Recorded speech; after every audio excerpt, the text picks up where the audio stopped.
بسم الله الرحمن الرحیم و به نستعین و صلی اللهم علی سیدنا محمد و آله الطاهرین و اللعن علی اعدائهم اجمعین. فالکلمة لفظ موضوع مفرد و هی اسم و فعل و حرف. اگه وقت نکردی. والکلام لفظ مفید بالاسناد ولا یتعطی. بعضی ممکن کتابای شما داشته باشه که ولا یعتی، درستش هم ولا یتعطی.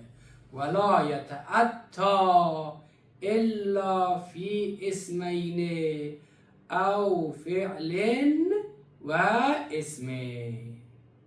آقا ما چی گفتیم دیروز؟ گفتیم موضوع علم نحو چیه؟ کلمه و کلام. آفرین، کلمه و کلام. امروز ما میریم همین کلمه و کلام تعریف میکنیم.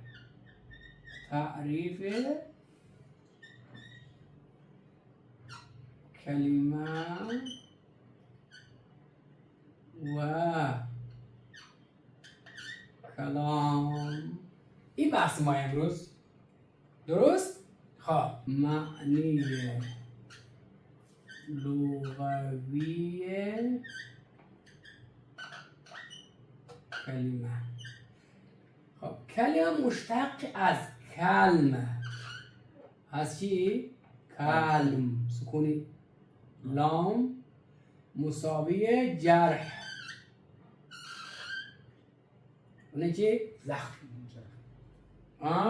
خب چرا کلمه را کلمه میگه؟ به خاطر که بعضی وقتا بعضی از کلمات در روح انسان یک زخم را ایجاد میکنه که 100 برابر از او زخمای نیزه چیه؟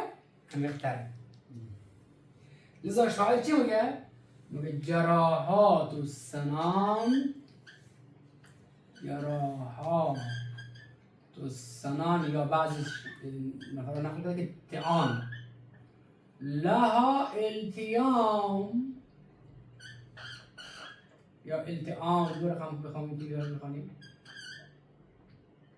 ولا یلتام ما جرح اللسان، ما جرح اللسان. آقا چی معنا میده؟ میگه زخم نیزه خوب میشه.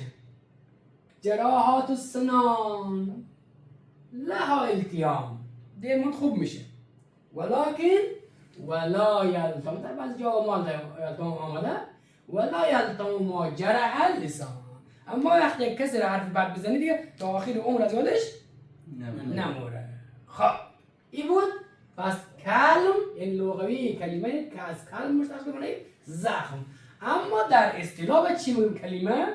کلمه. خب کلمه تعریف اصطلاحی چیه؟ تعریف اصطلاحی کلمه که آقای شیخ بهایی آورده. تعریف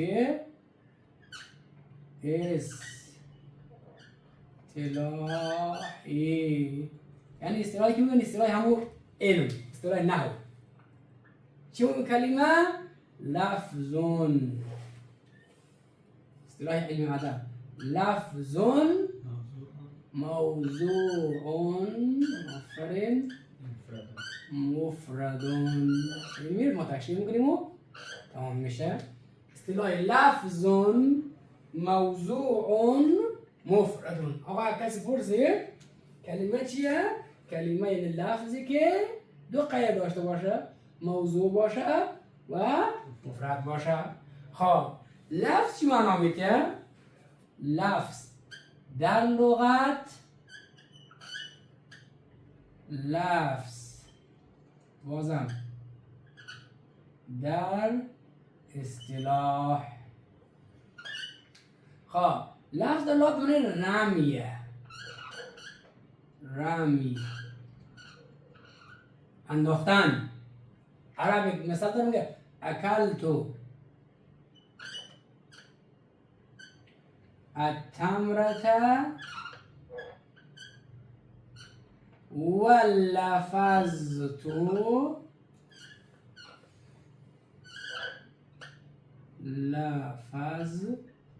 النوات.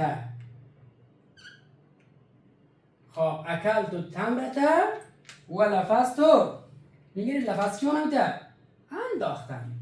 خورما رو خودش خوردم، دانش دور ریختم. این میشه چی آقا؟ لفظ یعنی چی؟ رمی، انداختن. خب همین لفظ چرا لفظ میگه؟ به خاطر اینکه خب لفظ شما وقت تلفظ میکنی گویا چیزی میندازی. لذا نمیگن تیر به تاریکی رها کرد. کسایی که حرفای به حساب میزنه میگه یک تیری به تاریکی زد، خورد نخورد اینم میگه حرف به حساب. خب رمی. اما در اصطلاح گفت هر صوتی که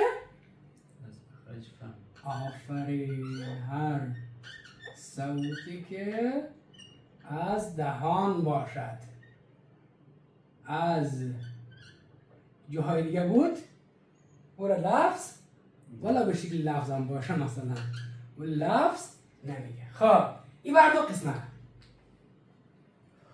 مستعمل مهمل. تقسیم میشه به چی آقا؟ مستعمل و مهمل. آفرین، گرچه هم خواندیم. لذا آقا بعضی ها وقتی که کلمه رو تعریف میکنن در تعریف کلمه به جای لفظ قول میاره که در قطع النظام ما خواندیم. و آقای ابن مالک هم در قبل از ابن هشام، ابن مالک در کافیه تعریف کرده، کلام تعریف میکنه قول مفید طلبا او خبر هو الکلام کاستمی و ستاره که به جای لفظ چیز را تعبیر میکنه؟ قول تعبیر میکنه. به خاطر چی؟ به خاطر که این جنس بعیده شامل مهمل هم میشه که ما اینو گفتیم در اونجا گفتیم اگر قول استعمالش در رأی و اعتقاد مجازی باشد، چون که گفته گفته پس حرف درسته یک بجای ما بجای لفظ قول بودیم. اما اگر بگفتیم که چی؟ استعمال قول در رأی و اعتقاد یعنی لفظ مشترک قول، اگر یه حرف زدیم بازیه نفس شیء مشترک، چون استعمال لفظ مشترک هم کمتر از خوبش کمتر از استعمال جنس بعید نیست. این بود چی آقا؟ معنی اصطلاحی لفظ یعنی چی؟ صوتی که موافق بر مخرج دهان باشد. یک. کلمه دوم اینجا موضوعون. موضوعون چیه؟ وضع تعریف معلوم کنیم. والوضع تعریف میکنن. الوضع مشهورش اینجوریه. تخصیص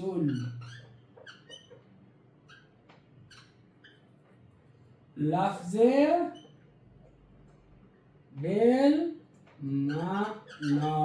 آقا مشهور علمای تعریف کرده الوضع تخصیص اللفظ بالمعنى، یعنی که چیکار کنید شما لفظ را برای معنای اختصاص میدید. اما خود تقسیم شده دو قسم دیگه، تعیینی که بحث منطقی ولی خود بخاطر الکلام تشریح میکنیم. تعیینی و چی؟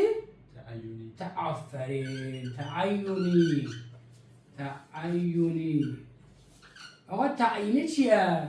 تعیینی اینه که واضح مشخص میه لفظ برای معنا وضع میکنه. میگه آقا لفظ قلم برای همین حالتی که من نیست، لفظ کتاب برای اون چیزی که خوانده میشه، اینو واضح وضع کنه. اما تعیینی چیه؟ تعیینی اینه که به مرور زمان وضع میشه. آقا اینم استعمال کرد، اونم استعمال کرد، به مرور زمان واضح مشخص نیست. آفرین. خب از این جهت که در وضع تعیینی واضح مشخص نیست، آقای آخوند در کفایه آمده یک نوآوری آورده. چیکار کرده؟ به جای تخصیص تعبیر کرده به چی آقا؟ الوضع نحو اختصاص لفظ بالمعنا. به جای تخصیص چی آورده بگو؟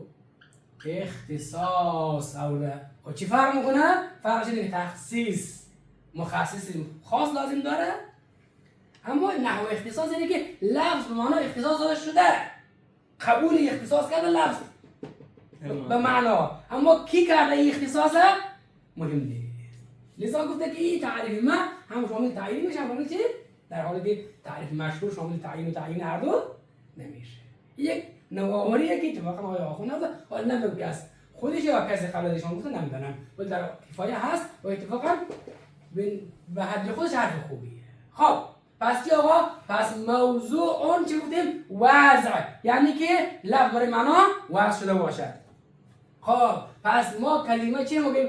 کلمه لفظیه که موضوع باشد، یعنی لفظی که دال بر معنا توسط وضع باشه. بهش چی هم میگیم؟ مستعملم میگیم. پس اگر ما طبق منطقی بررسی کنیم کلمه لفظ چی میشه؟ کلمه لفظ به منزله جنس تعریفه و کلمه موضوع فصل اوله. فصل تعریف بله، فصل اول. چرا خارج میکنه کلمه موضوع؟ کدامه یک مثلا مهمل. آفرین، نه، فصل اول موضوع الفاظی یا موارد دیگری که الفاظی که دال بر معنا هست اما وضعا نیست.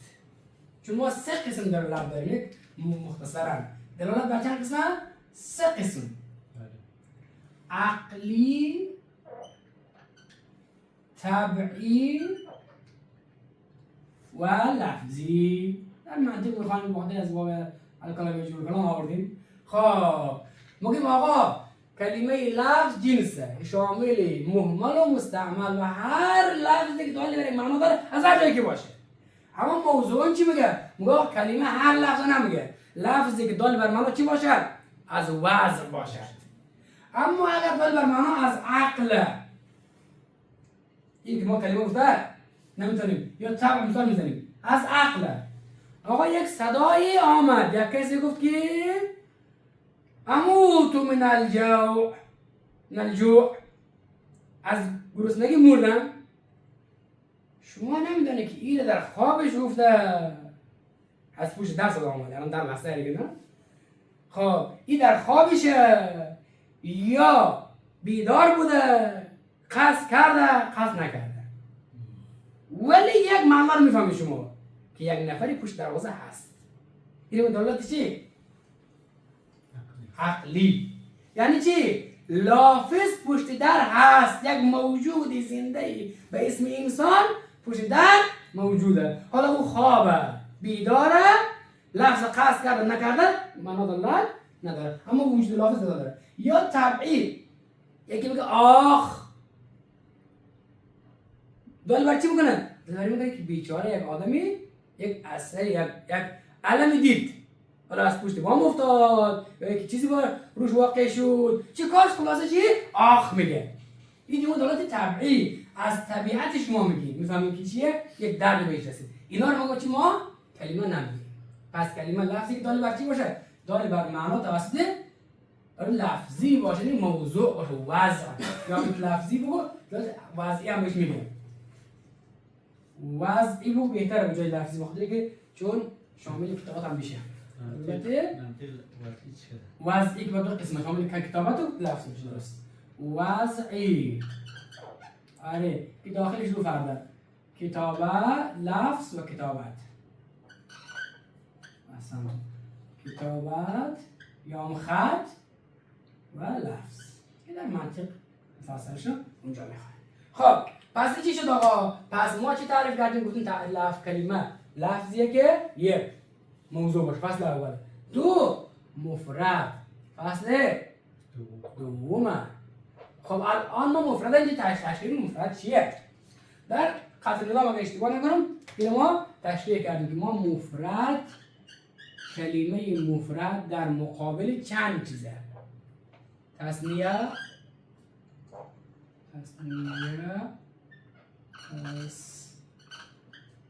و جمع، یک جمله و کلام، شبه جمله مثلا جمله و کلام.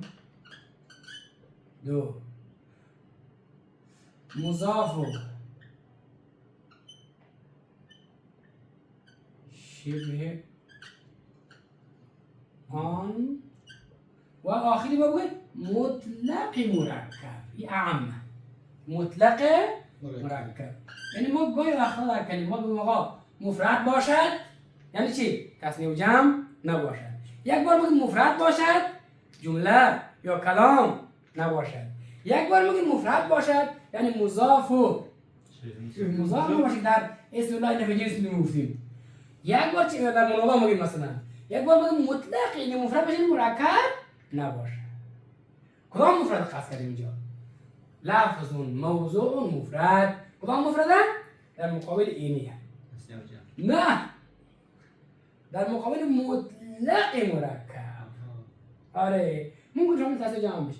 خب مطلق مرکب را منتفی میشه. این از اون مفرد و مرکبی که شما در منطق بخوانید اخصه.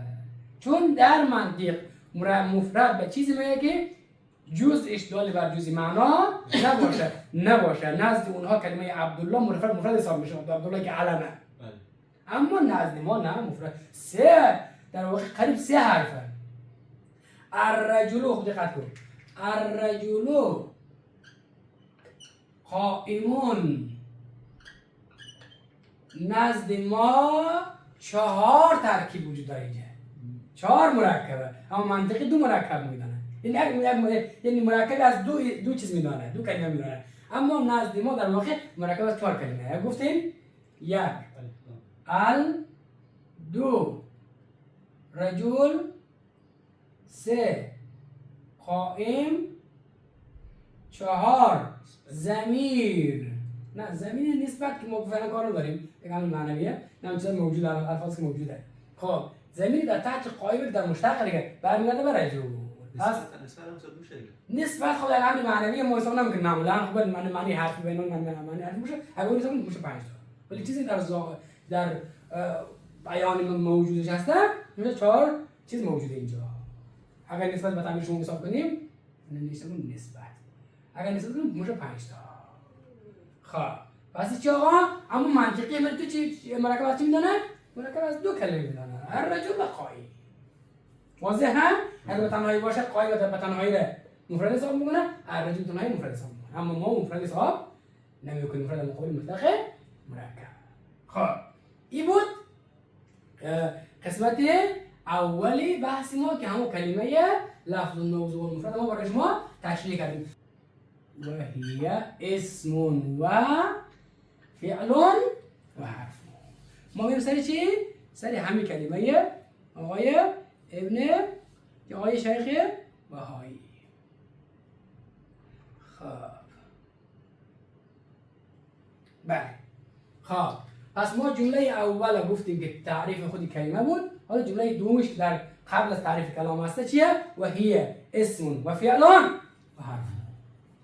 آقا ما در منطق میخوانیم در باب تقسیم. آقا ما 2 قسم تقسیم داریم.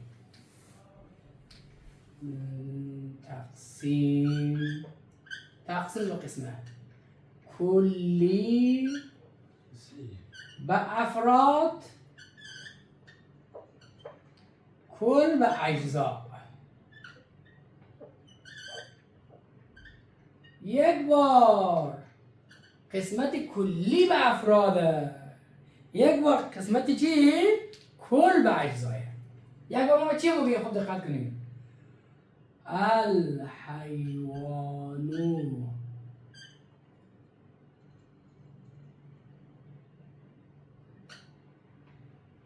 فرسون حمارون. میشلوک انسانون انسانون فرسون حمارون مثلا کلبون هر چی که بخوایی. اگر اینطوری بگی این از تقسیم کلی به افراده. یعنی شما کلمه حیوانه خب میتوانید خب این تقسیم احتمال با توضیح میتونید. این از تقسیم کلی به افراده. 2 دیگه میگیم آقا تقسیم میکنید زید را به چی؟ بس اجزاش. مثلا دیگه سر، دست، پا، مثلا باقی اجزاش. مثلا متوجه شدی؟ اجزای تخصصی شخصیش نگیم. خب چی آقا؟ پس این یک دفعه تقسیمی کل به اجزای. یا مثلا خانه تقسیم میکنی. خانه چی موقعی؟ در، پنجره، آفرین، سقف، همون اساسیش آخرین این میشه چی آقا؟ تقسیم کل به اجزا. فرق دو تقسیم چیه؟ تقسیم اولی، در تقسیم اولی مقسم وجودی جز به وجود افراد نداره. لذا چی میگه؟ میگه کلیه طبیعی در خارج وجود نداره. تقسیم اولی اون کلی طبیعی به افراد تقسیم میشه. جز در ضمنی اگر شما بخواید حیوان پیدا کنید، جز در ضمن انسان و فرس و حمار هم البته خود اینا نوعه، اینا کلی حساب میشه، اینا در جز در ضمن افراد وجود داره، اما اینمی اگر بخواد وجود داره در ضمن امینایه. اینم تقسیم کلی به افراد یک خصوصیت بس، خودی مقسم وجودی ورای وجود افراد نداره. دوم تک تک افراد میتونن شما اسم مقسم روش بگذارید، بگید الفرس و حیوان، الحمار و حیوان، الانسان و حیوان. این دو خصوصیت. اما تقسیم دوم که تقسیم چی باشه؟ کل و اجزا باشد. کل که اون مقسم است در خارج وجودی مستقل دارد، اما نه مستقل، یعنی وجود خارجی داره، اما در ضمن افراد و با تک تک افراد به تنهایی هم صدق نمیکنه. آفرین. همطور بگه زیدون مثلا رأسون، زیدون مثلا یدون، مثلا در ضمن مجموع اینایه. همون تو خانه تنها در خانه نمیگه خانه مثلا مجموعش میشه خانه و همون غرفه. این چی بود؟ تقسیم کل به اجزا و این چی بود؟ تقسیم کلی به افراد. حالا ببین چی؟ و هی اسم و فعل و حرف که تقسیم کرده گفتین از کدام قسمه؟ احسنتم، از نحو تکی، از قسم تقسیم کلی به افراد. تقسیم میشه به اسم و فعل و حرف. یعنی چی؟ یعنی تک تک اینا میتونید شما چی بگین؟ کلمه بگین. خب تقسیم میشه چند چیز؟ اسم، فعل و حرف. خب دلیل حصر چیه؟ دلیل حصر، چرا ما حصر کردیم؟ البته حصر قولی مشهوره، در مقابل مشهور خب اول دلیل حصر بگیم، بعد قول غیر مشهور هم متعرض بشیم. سه دلیل مشهور برای حصر اقامه کرده. یک، نقلی بهش میگه، نقلی از امیرالمومنین سلام الله علیه که مخترع علم نحوه. شما در اول شروع درس ما تشریح کردیم، قولش آوردیم که ایشان فرمودن الاسم ما انبع عن المسمى والفعل ما انبع عن حرکت المسمى والحرف ما اوجد المعنى في غیره. خب این بود نقلی. پس مخترع علم، مخترع نقلی از مخترع فن. خب این یک. دو، عقلی که بهش بگم آقا حصر عقلی یا تقسیم ثنایی بگو. تقسیم ثنایی این باز مربوط منطق میشه. یک روش برهان شما در منطق میخوانید به اسم تقسیم ثنایی، برهان رو میخوانید به اسم تقسیم ثنایی یا تردید بین نفی و اثبات. چیکار میکنید شما؟ همه این محتملات جمع میکنید، یکایک میگه آقا این که مثلا فلان مثلا خانه انفجار کرده یا به خاطر این بوده که گاز درش باز بوده، گاز نقشه داشته، یا میگه نه خب یا اینکه گاز نقشه داشته، یا اینکه مثلا کدام مواد اشاره دیگه داشته، یا اینکه کسی از بیرون آمد آتش زده. اما از بیرون کس نیامده، چرا؟ که در مکان بود. اما مواد دیگه که در خانه کلش نیست، فقط باقی میمونه که هم کپسول بیچاره نشته کرده باشه. این تقسیم ثنایی یا تردید بین نفی و اثبات. حالا چیکار میکنیم؟ ما اینجا ترجمه میکنیم، کلمه میگیم از اول. خب دالی بر معنا، دالی بر معنای مستقل دارد یا ای که بگو ندارد. در مقابلش چی؟ ندارد. اینجوری داره. خب اونی که داره باز دو قسمه. زمان افاده میکند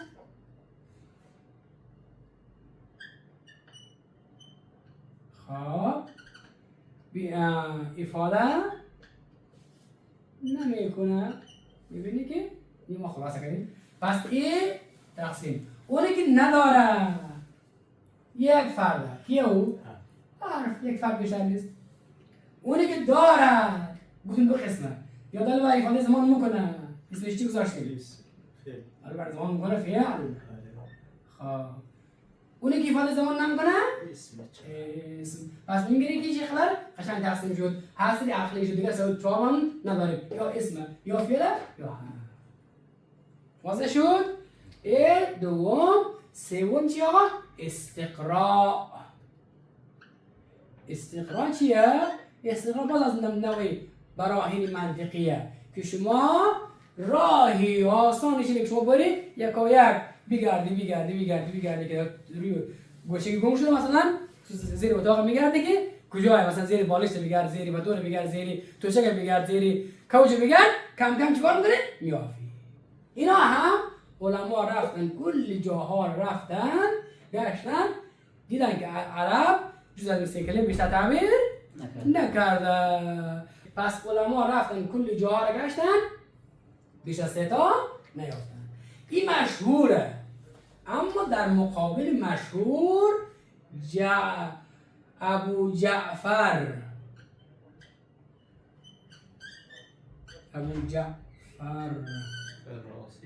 نه ابو جعفر متأخر قرن هفتم. ابو جعفر احمد ابن صابر یا محمد ابن صابر نحوی از عالم قرن هفتم متوفای 600 خورده ایه. این آدم چی گفته؟ این آدم آمده بعضی اسمش جعفر هم گفت ولی مشهور هم ابو جعفر احمد بن یا محمد بن صابر نحوی عالم قرن چندم؟ هفتم. ایشان چیکار کرده؟ ایشان اسمای افعال را قسم 4 حساب کرده و اسمش گذاشته خالفه. اسم و فعل و حرف و خالفه. چرا این کار کردن؟ خب نشته کنیم اینجا اسماء افعال را قسم 4 به 4 اسم خالفه دانسته. خب این چرا این کار کرده یادم؟ چرا این کار کرده؟ این خواسته که مصالحه کنه بین علما. در اسم و حقیقت اسم افعال اختلافه. بعضی ها اونا را اسم میدانن، بعضی ها فعل میدانن. لذا این آدم گفت آقا میخوام چیکار کنم؟ بین نحوی ها جمع کنم. بهتر همه که ما اصلا میره از دست خارج کنیم. از اینکه نزاع شده که آقا این اسم یکی بگه اسم یکی سمت خودش کش کنه. یکی بگه چی آقا سمت خودش کش کنه. ما میگیم چیکار میکنیم؟ یک قسم جدید جنو. آقا فکر کرده که ما با این کار چیکار بکنم؟ نزاع قائم میکنیم. این آقای ابو جعفر خواسته یک خدمت کنه. گفته ما این چیز نحوی ها را جمع میکنیم. میگم آقا همین اسم افعال ما در لیست 4 میندازیم. اسمش میذاره خالفه تا اینکه نزاع شما تکمیل شه. خاطر پیدا کنه. تا اینکه با این کار نزاع خاطر پیدا نمیکنه.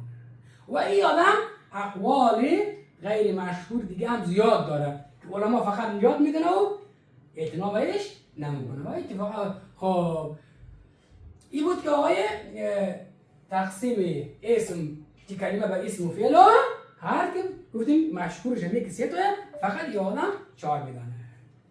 این قسمت اول درس ما. میم سر قسمت دوم که تعریف کی باشد؟ تعریف کلام باشد. خب تعریف کلام این یک چیزی ندارم می‌نویسیم. تعریف کلام چی بود تعریف کلام؟ لفظ مفید بالاسناد. کلام لفظیه که توسط اسناد مفید باشه. لفظ که موقع چی رو خارج میکنه؟ لفظ دوال اربعه را خارج میکنه.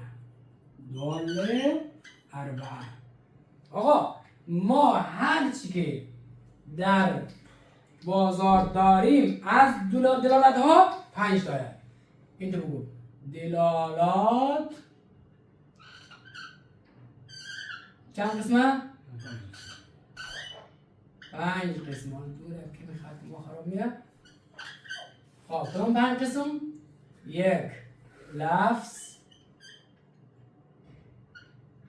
2 خط که اینا وضعیه، 3 اشاره، 4 عقد و نصب.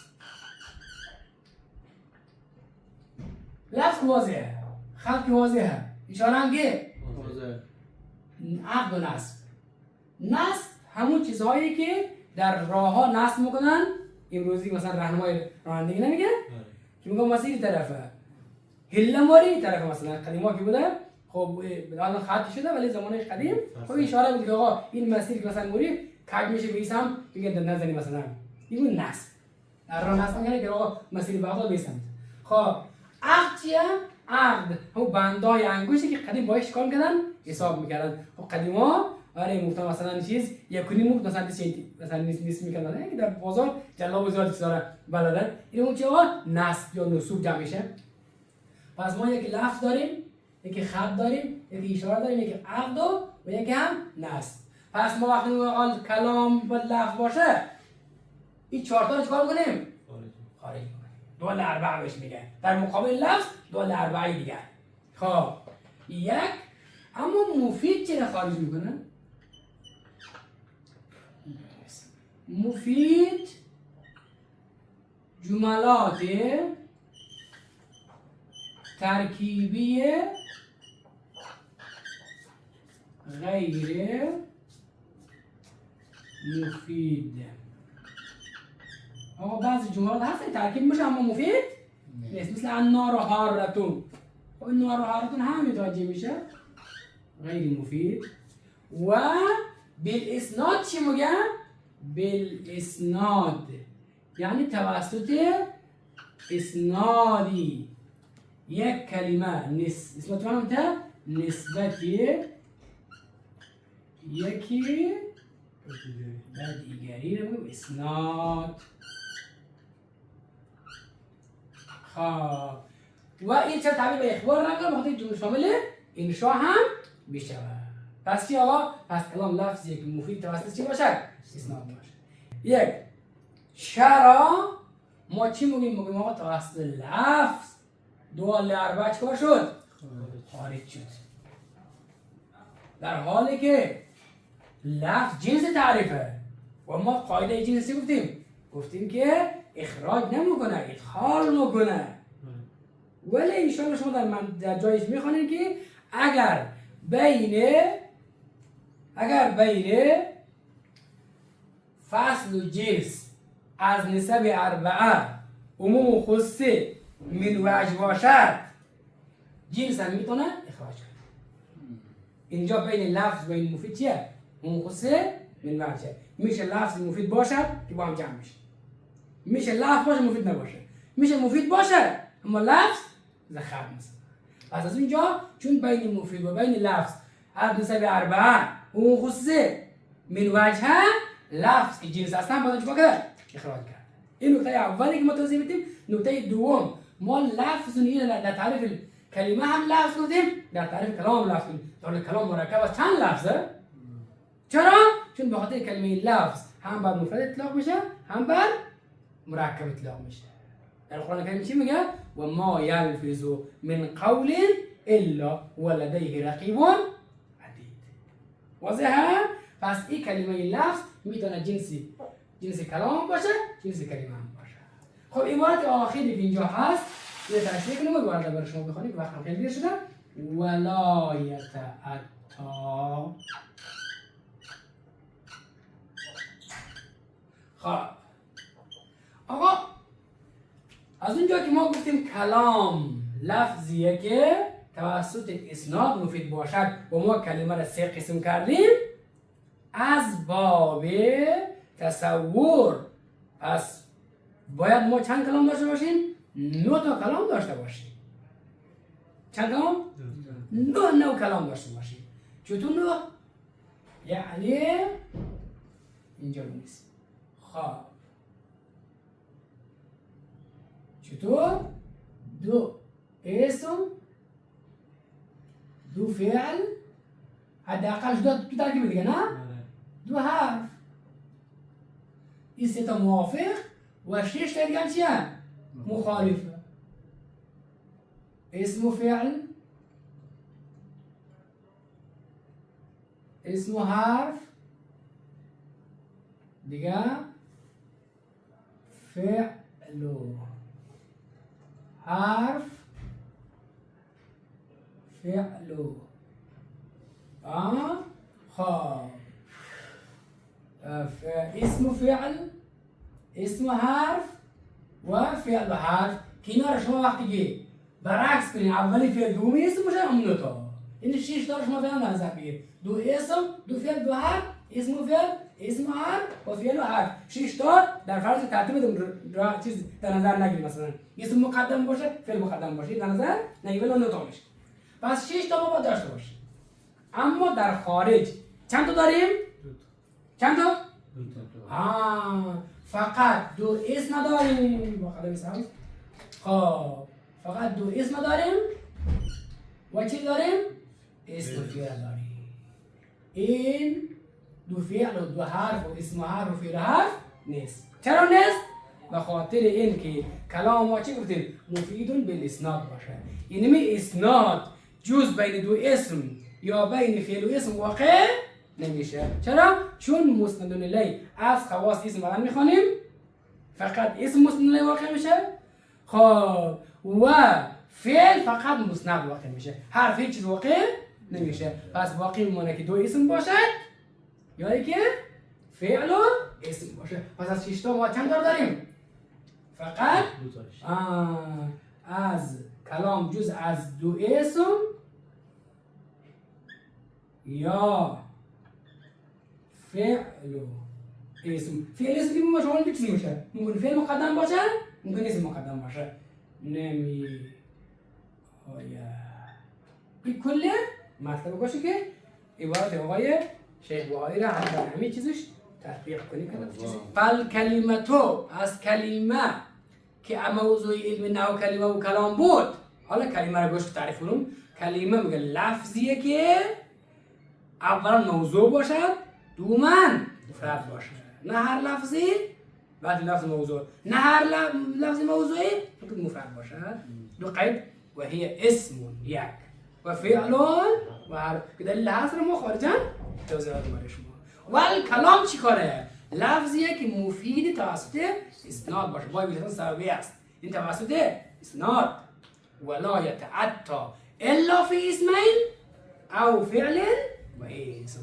جز نمی آید، ممکن نیست. لا دیاتی که باشه نمیه.